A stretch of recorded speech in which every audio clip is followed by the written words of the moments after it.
So, hello everyone. Welcome to our traders room. It's our very, very first podcast ever, actually. And my name is Andria, here with my colleague Michalis. And in this very, very first basically episode, we decided to cover earnings since we are nearly in the end of our earnings season. So, we'd like to have a look on where we stand in regards to the fourth quarter earnings season, to see the numbers, how it affect the markets, share some insights, let's say, for the near future, and actually, have a nice chat conversation between colleagues. So, before we start, though, just for our new traders or anyone that is not ever involved with earnings, not really a fan of stocks, I think it would be good to cover a bit the basics. What do you think, Michalis? I think that's a good idea, guys. I think that's a good idea. I mean, it's been a very interesting earnings season. I actually think it's probably been the most interesting earnings season. There's been a lot of action because I think there's been a lot of action from outside of earnings season as well for us to talk about. But of course, with all earnings season, there's a lot of volatility. We're going to speak about this volatility, like Andrea said. We're going to look at the price movement, seeing the latest news. But I think true, before we get started at looking at the more interesting factors, I think it's important for everybody to know, especially the new guys that maybe are thinking of trading for the first time, what is earnings season, why it's creating so much hype and so much volatility. So guys, earnings season, it comes every quarter, so it's 4 times a year. It is basically when the largest companies in the world, we're talking about companies like Alphabet, Microsoft, Apple, these very large companies, every single quarter, they will release what is known as their quarterly earnings reports. Basically, it's a financial statement which is confirming to all investors how much money they have made, what their revenues have been, what their sales have been. A lot of the time, sometimes they comment on how the past few months have gone and predictions for the next few months. And of course, as shareholders, as traders, as investors, as the market in general, here's this information. They make a decision on whether they still want to be, as holding shares in that company, if they don't want to be a part of the company anymore, for whatever purpose. And of course, as people buy and sell shares, it creates a lot of volatility in the stock market. But of course, some people may not be trading stocks. I think people need to be aware that yes, earnings season, it's related to companies and stocks. But I mean, Andrea, it doesn't only affect stocks, right? It's Exactly. I was about to highlight because I know that we have a lot of gold lovers, a lot of people that focus solely on commodities, Forex as well. But I think today's actually basically the year start, the 2025, the beginning of the 2025, and so up to date, actually, we can see how any how earnings releases, how anything related to the corporate sector affects not only the stock market, but also the wider economic conditions, the wider market and other sectors. As you said, it causes a lot of volatility. So, and a great example basically is DeepSeek, right? And we still see yes. the impact of it. So just to, as Mihaly said, it gives us a nice, from one hand, let's say, it gives us a nice guidance, let's say, on the corporate sector or the company as such, any how they're doing, like in very simple terms, and what is expected from now onwards. But also because the market is split into sectors as well. So we have technology sector, a big part of it is AI, as a lot of you might already know. We have communications, real estate. So that sector compose the economy, right? So you understand that anything that is coming out from earnings, especially from the big boys, affects the global market as a whole. So I mentioned DeepSeek earlier. So DeepSeek, just very briefly, guys, just to I'm sure that everyone is aware of DeepSeek or at least heard about it.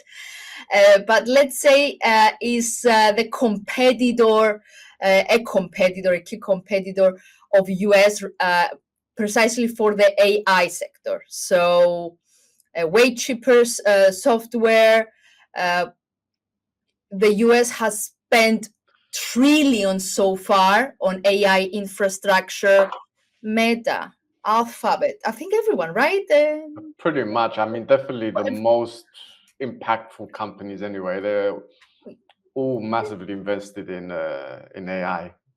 Yeah, so the fact that we have seen Chinese out of the blue announcing something way cheaper and actually equally good as far as I am aware, as far as I follow the news, is something that definitely shake US dominance for AI particularly, and it still affects the stock market as far as I can see. I've seen some headlines earlier, basically, and some some headlines that we can see that on the background the stock market is still like having a lot of downwards pressure from DeepSeek.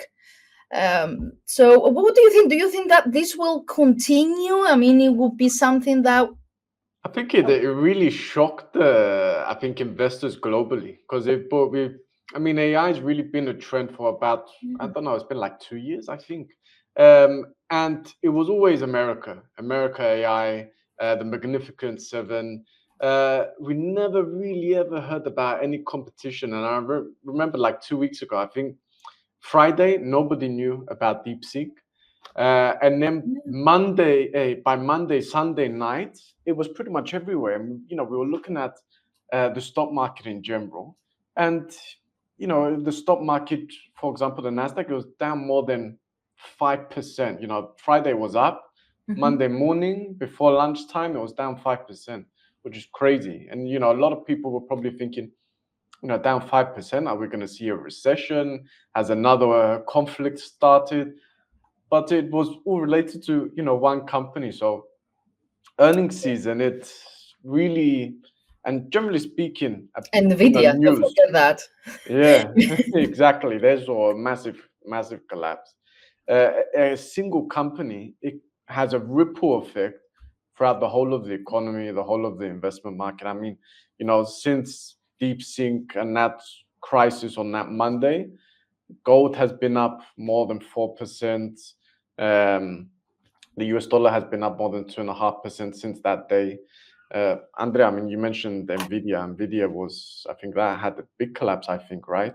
Yeah, let me share actually a nice infographics is called with basically let me do it right now. I think that's the one. Yeah, don't know whether you can see it. Can you? Yeah, perfect. Yeah. It was a nice infographics that I saw earlier from the Visual Capitalist. So this is 27th of January. I think it's the day actually of the announcement of DeepSeek. So Nvidia lost more than $560 billion, the Wow. biggest single day decline basically in the history of Nvidia. At least I haven't really checked in general in the history of stock market as a whole, but. And I mean, it's one of those companies which is I mean, 2-3 years, I think it's been the best performing company, Nvidia, in terms of its stock. It's been increasing consecutively every single year. Yeah, you're right. I don't remember. I'm quite confused. I don't remember whether it was last year or whether it was 2023 where it had a record high. I mean, the biggest rallies from ever. in the history of the US stock market. I'm not quite sure where it was last year for Nvidia. I mean, it overtook everyone, Yes. and I'm not quite sure whether is it the Uh, first one in the market capital? Is it the number one now? it must be. It tends to switch between Apple, Bravo, Nvidia, yeah. Microsoft. It keeps kind of switching. But I remember that year that you mentioned it increased so much in value that I remember they had to split the stock. They had the classic stock Yeah, split to make you're the stock right. cheaper, if I remember correctly. I forgot about that. You're absolutely right. Yeah. But yeah, let's think we covered a bit the DeepSeek story at least. Let's get back where we in the earnings season and how it affects the stock market. More precisely, guys, the biggest one. I mean, the three major U.S. indices is S&P 500, Nasdaq, and Dow Jones. So just it would be a good idea to see the impact of the earnings reports to this particular sorry indices, because there is, I think, a bit of a confusion when we say that it affects the stock market. People think that it affects everything, but there is a different. It weights differently the Nasdaq from S&P 500 from Dow Jones, right? So different sectors, different amount of components. Mm-hmm. So I would like to clarify that as well. So guys, the ones, if we have to choose, we have to prioritize which index is affected the most from earnings reports and earnings season in general. I will say that I will put first Nasdaq, S&P 500, and third will be Dow Jones. Why is that? Nasdaq, even though it has 100 companies, so it's basically composed from 100 components, while S&P 500 it has 500 basically. However, Nasdaq is the one that is a tech-heavy index. What that means? It means that it has all the majority of basically the biggest percentage of the stock of the companies that are in Nasdaq are tech companies. So that means Microsoft, Meta, Google, Nvidia, and I'm not sure what I left. Microsoft, I mentioned Microsoft. So it's the trillion companies, the big ones, the ones that are focused solely and based on the technology, on technology, and that's why it's the one that it has the most. We can see the biggest moves basically when there is anything new and that affects the tech sector. So yeah. The main difference, if we have to highlight the difference between the three is the components that they have, a different amount of components, but also different sectors, if I'm not mistaken. Correct. Yes. Yeah, I don't remember Dow Jones whether it has The Dow Jones, they've got a few tech companies, but it's more industrial. It's more industrial based. Whereas, and I think it's mainly, Nasdaq is almost 100% growth stocks. A lot of them, they don't pay dividends. Most people are investing because they think the stock is going to increase in value. As I think the Dow Jones kind of the opposite. There's a few growth stocks, but most of them are either like defensive stocks, high, stocks which pay a high dividend yield, but sometimes they're not necessarily, on the levels of, like you said, Nvidia, for example. I'm gonna share my screen as well now that we're talking about the US indices. So over here, sorry, I cannot see what I'm sharing right now.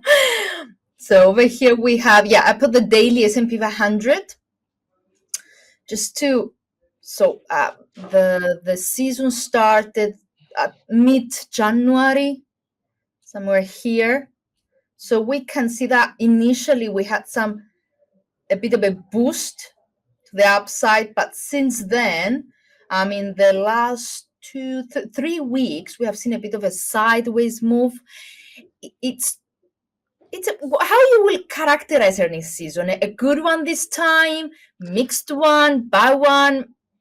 I think it's mixed. I think it's mixed, and I think at the very beginning, there was a lot of hype about the stock market, because also the stock market did quite well towards the end of 2024. But I'd say there's been some companies that have done well. There's some companies that haven't done well. I think, that loss of momentum maybe in the last 2-3 weeks, I think is partially because of, DeepSeek. It had that big sudden collapse that we can see on the chart. I think because of tariffs as well that have started to come into play. So I think there's been Trump is a constant threat to everyone, I think including markets. There's been some external influences, should we say, that have kind of lost momentum. But, generally speaking, I'd say there's been some companies that have done well, some companies that haven't done well. I mean, do you want to look at maybe some companies that maybe didn't do very well? There's been some big names actually that didn't do. It was Microsoft for sure. Microsoft didn't do well. I think Alphabet also last week, they didn't do well either. Tesla is a good one. Tesla is a company that really struggled. Look at that.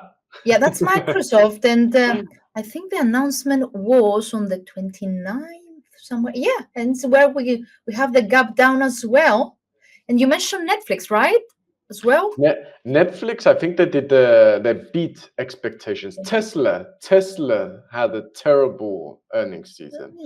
I think the only thing saving Tesla in the past 2-3 months is probably Trump. Oh my God. It would be with Elon on his side is something that I look forward to see how that will end up, basically. I mean, is this Tesla? This is Tesla. This is Tesla, yeah. If you look at basically from November, December, so after the elections and Trump won, Tesla just skyrocketed. I mean, I'll get Tesla on my screen. So that's November. You're right. So it was sideways and boom. Exactly. So 6th of November is $250. By December it went to $480. But like we said, the earnings is super important because they missed their earnings. Since then, they hasn't really been doing that great. It's a bit of I will call it let me check actually. Well, I'm not quite sure whether that could be interpreted as a correction or not. You see, if we consider the bottom back in April, I'm referring to the overall picture of Tesla. So there was a nice rally during the elections as well, a bit after the elections. But since then, at somewhere mid of December, we are on the downside. So it's definitely retraced at least. So if I put that in the very, very bottom of it, it's actually it's well below 25% retracement. So that's something that we should keep an eye on. I mean, if we look at what they actually released, if we looked at Tesla, their earnings per share, it's read almost 5% lower than expected. Almost 5%. Their earnings. That's a big miss, actually, right? Yeah, that's big. So, and also they missed their revenue. Sometimes we get companies where they miss their earnings, but their sales went up. So it's kind of mixed news, should we say? Whereas with Tesla, earnings was 5% lower, and revenue was 5.5% lower. So, they're hit by pressure on both sides.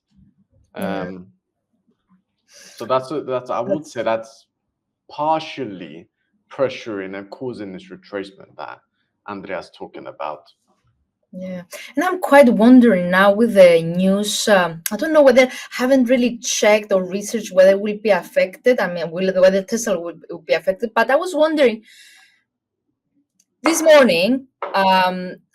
We have seen Mr. Trump imposing or stating that it is planning to impose tariffs on aluminum, 25% more precisely. So I was wondering whether that could affect any, like, I guess Tesla uses aluminum, let's say, for car manufacturing and steel, obviously. So it's quite, I'm quite curious to see how this will impact.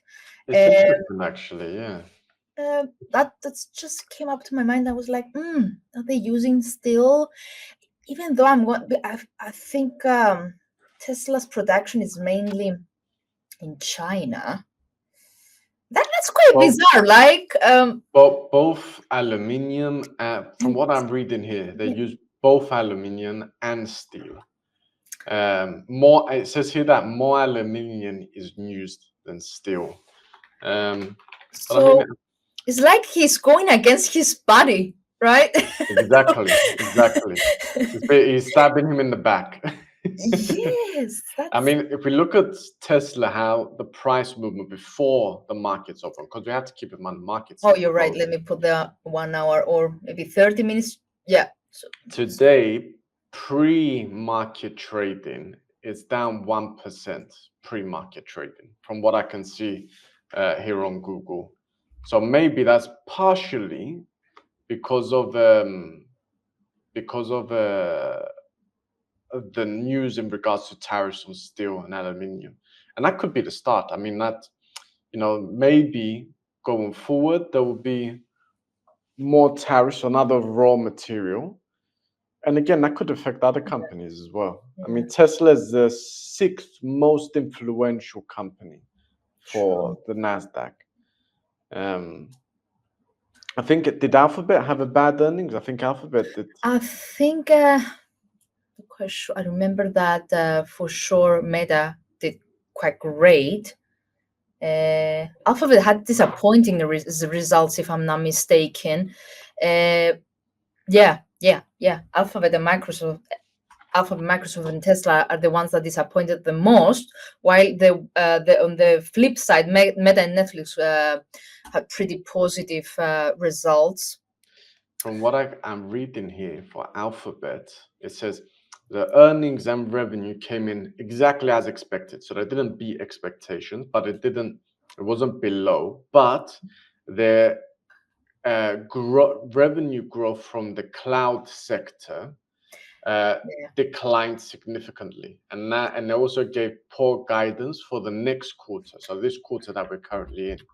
So I think that's one of the reasons, probably, that Alphabet saw a decline after earnings. Mm-hmm. I think. Yeah, you're absolutely right. But I mean, So it wasn't all negative. We had some good companies, right? yeah, it's what you said. It's mixed. It's quite mixed this time. Even though I can see that some people are calling that a good earnings report, but it doesn't feel that. It doesn't seems like it is pretty mixed. Yeah, I agree with you. It's not a strong one, especially if we compare it to to the last quarter or the same quarter last year. It's mixed, but let's not forget that it's affected by other factors as well. I mean, negatively affected. Uh, for example, the uncertainty around the Fed. Uh, Yeah. we were expecting that it would be a year full of cuts, which will be, but I mean, the expectations and the timing change a lot. So the fact that we've seen Fed keeping rates unchanged is something that has definitely affected not only the big boys but also the stock market in general, the global stock market. So yeah, that's in play as well, at least for the first half of the year, we could say. I think Yeah, it kind of it keeps getting pushed back. I think at the moment it's like the first half of the year we're no longer expecting hikes. If we go back 2 months ago, people were saying by March they will cut.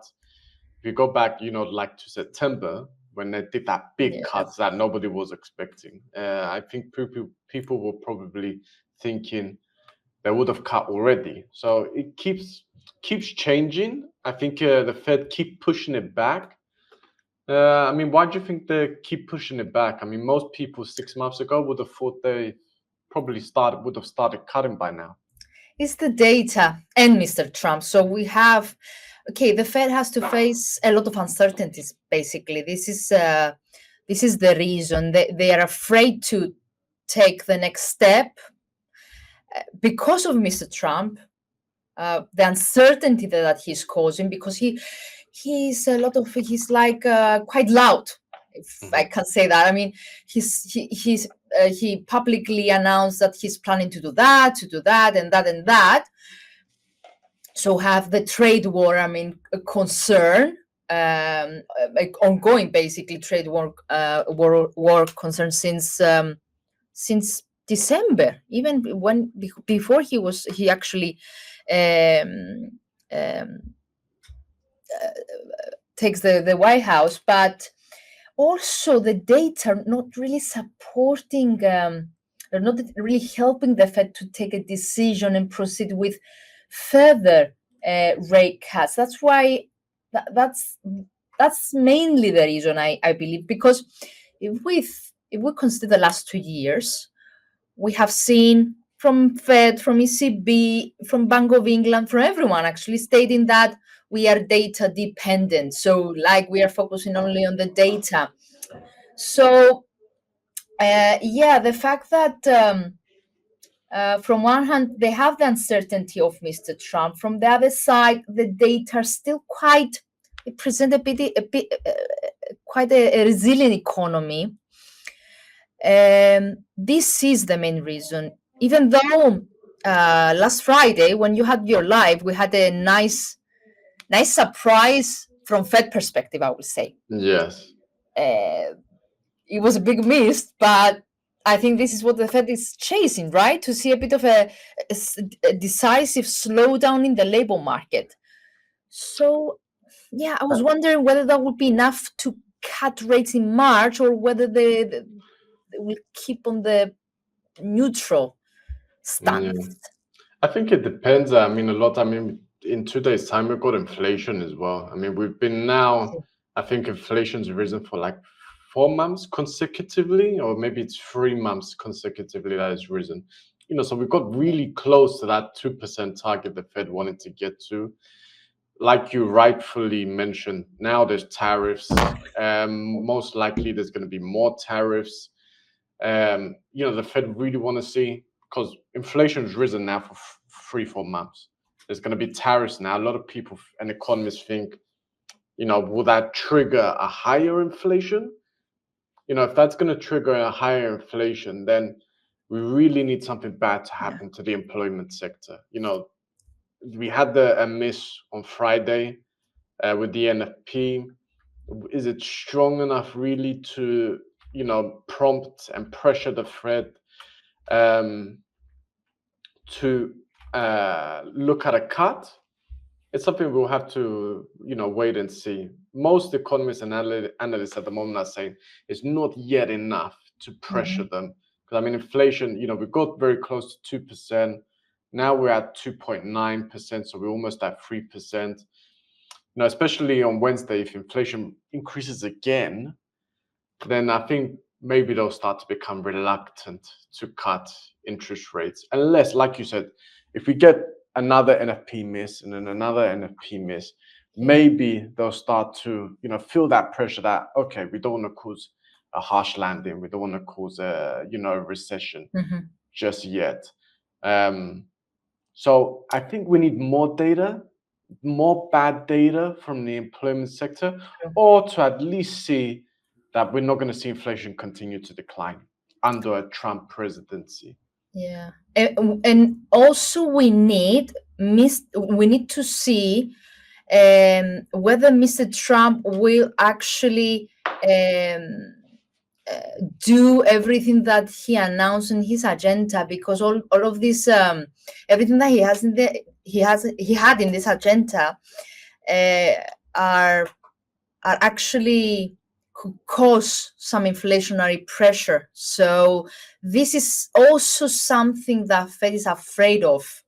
But as you said, okay, we have this week actually we have the inflation, like you said, so everything will get clearer after, is it Wednesday? Wednesday, And we have Mr. Powell as well testimony tomorrow and on Wednesday. So the timing of the next rate cut could be actually, we could figure it out after Wednesday. I think it'll be a good time. Yeah, I think it'll be a good time. But I mean, especially stock traders and people looking at earnings season, something they're looking at really closely is, like you said, the Federal Reserve and the monetary policy. I mean, Andrea, do you want to explain maybe for our new traders, why do we care so much if they're going to cut? So basically, we need to. I'm gonna let's say I'm gonna explain it like I'm doing in the webinars. You need to consider your daily routine as well. So if we have lower interest rates, okay, what that means? It means that we can spend more because the borrowing costs are getting lower, okay. So we can borrow maybe to build a business. So the borrowing cost is getting lower, okay. So that's why there is an increased spending, an increased need of his investments. So the same stands for companies, for big companies as well. The lower the interest rates get, okay, that provides to businesses, to consumers like us as well, the chance of spending more. Okay, so that's why it's causing a change in the stock prices to either rise or fall. So in this case, when we have interest rate cuts, so increased spending, increased investment, that's a positive factor for stocks, because it's positive for the companies. They can borrow to invest or to proceed with their infrastructure plans like AI. So that's why. And also, wait a minute. So for example, for Amazon as well, the lower the rates, the lower the prices of the goods that they are selling. So more consumers are buying more. So that's a win-win situation for Amazon as well, because they can their sales tend to increase if we are in a year of easing of rate cuts.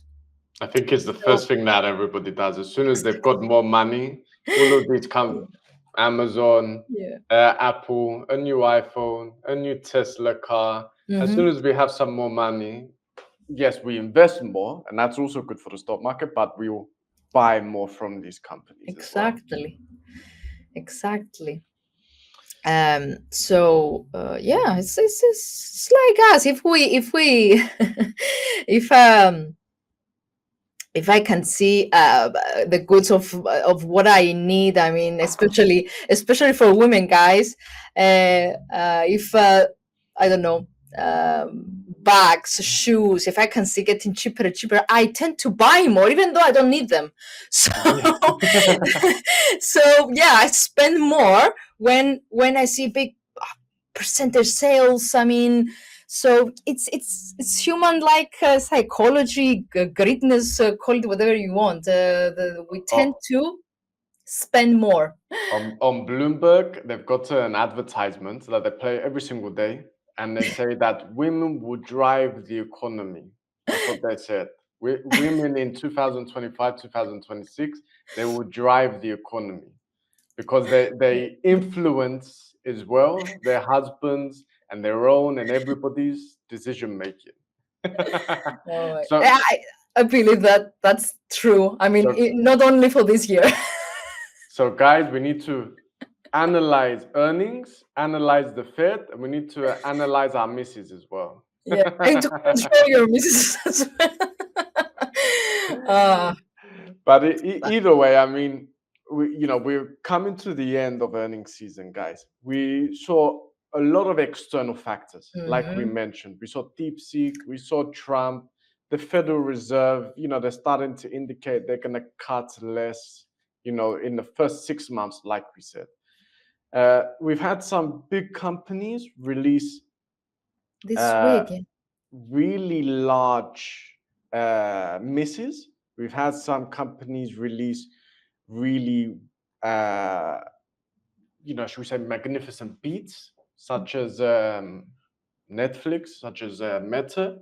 So we've had a mixed earnings season. Some stocks have done really well. Like I said, we're not quite towards the end. We're coming towards the end. There's a few companies that still, like Andria sharing now, that still are going to be releasing earnings over the next couple of weeks. Most of these companies, I think everybody will know. Coca-Cola. I saw Cisco there, Barclays, NatWest. I think we have. Okay, Berkshire as well. There's a lot of companies that are still going to release over the next couple of weeks. Nvidia. We have Coinbase for sure. I remember that. I cannot find it right now. But yeah, we have. I mean, we have many still, big ones as well. Yeah. Broadcom. Broadcom is a big Broadcom, guys. It's let me confirm. It's the 6th most influential, the most impactful stock for the Nasdaq. Broadcom is the most impactful stock, the 6th most impactful stock for the Nasdaq. And if we look at 12 months performance over the last 12 months, it's increased in value by almost 80%. Just in 12 months, 80% just in 12 months. A big part of that is because it kept beating its earnings expectations. We have Nvidia as well. We've got some big boys. Yeah. That would be basically Nvidia would be very interesting the next quarter to see any impact from DeepSeek. But also, I mean, it's a more than 3 trillion company. So when it's in 2 weeks from now. So that's another, I mean, that's definitely something in focus along with Broadcom, as you mentioned. And as far as I have seen, it's expected basically, let me see a bit the what's expected from Nvidia. What's the expectations from analysts? So it's expected to have quite mild, let's say, increase in revenue, 2%, so around 37 billions. Let me just cross check over here. Yeah, so what? Let me just double check. And okay, Nvidia. As I can see from that's Bloomberg. Yeah, it's still on the buying side. I mean, the analyst for since December, and the market sentiment, to be honest, it looks like it's in a positive outlook. It believes in a positive outlook for Nvidia. So it seems that it's probably the main earnings report that everybody's waiting for, I think. Most probably. Because it's also, I can see that for 3 consecutive quarters, it beat expectations. So this is what is expected this time as well. Constant growth of revenues, like there is an incline, earnings per share the same. So pretty positive earnings report is expected. So is it that a different story will be what we'll actually see? So even though, so I mean, that's definitely, guys, something we need to keep an eye on. I mean, like I said, we're towards the end of earnings season. I think The last thing everybody needs to know as part of the podcast, I think, is that they definitely need to give a lot of attention and keep their eyes on Nvidia. Andria kindly pointed out when they're releasing their earnings. So that's definitely something everybody needs to keep an eye on. But we're towards the end of the earnings season. We've had a lot of volatility. Like I said, we've had some positive earnings reports. We've had some negative earnings reports. But I think let's keep it there for today. We spoke about quite a lot of things. I think we'll definitely have more podcasts on, the influence of the Fed. Maybe even a podcast on DeepSync. Maybe in the next quarter to see how Nvidia has been affected by it. But guys, thank you for watching. Thank you, Andria, for the amazing insight. Thank you too. It was a pleasure. And we'll call it a day, I think. Take care, guys.